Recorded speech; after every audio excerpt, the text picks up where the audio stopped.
Poliitikutele või erakondadele võivad annetusi teha ainult eraisikud. Ettevõtetel pole lubatud annetada. Annetuseks loetakse aga mitte ainult raha, vaid ka tasuta teenuseid või soodustusi, mille eest tavaliselt tuleks maksta. Näiteks kui poliitik saab televisioonis eetriaega ja otsustab ise selle sisu üle, ilma et see oleks ajakirjanduslikult toimetatud, on see samuti annetus. Selline on erakondade rahastamise järelevalvekomisjoni seisukoht ning nüüd palus komisjon Urmas Reinsalult selgitusi, kuidas ta osaleb Postimehe veebisaates Varivalitsus.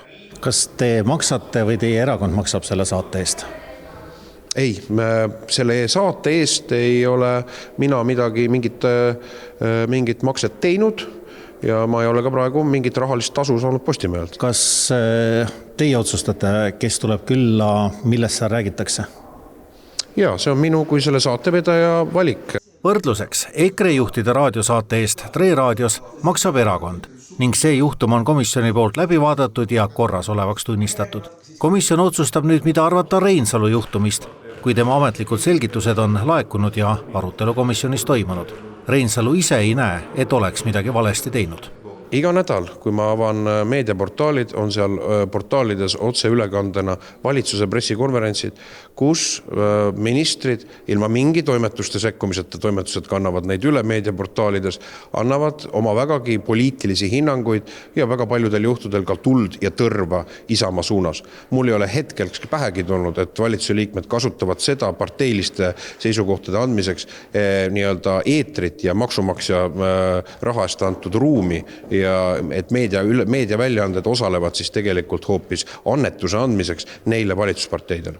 TV3 uudiste andmetel küsis komisjon samal ajal selgitusi ka sotsiaaldemokraadist Tallinna linnapealt Jevgeni Ossinovskilt, kuidas valmisid tema sotsiaalmeedia videod, kus ei räägitud Tallinna teemadel ning kas nende tegemisel kasutati ka linnatöötajaid.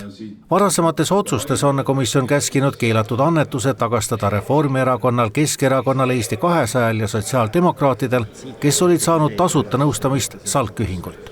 Seetõttu isegi EKRE esimees Martin Helme ei süüdista komisjoni erakondlikus kallutatuses, vaid lihtsalt kiusamises.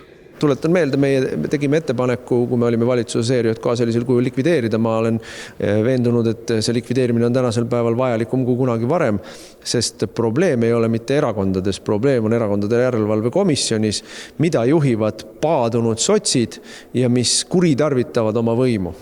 Komisjon soovib Reinsalult saadetud kirjas järgmise materjale, lepinguid ja kokkuleppeid, kus on kirjas tema õigused ja kohustused saates Varivalitsus, sealhulgas tema roll sisu kujundamisel.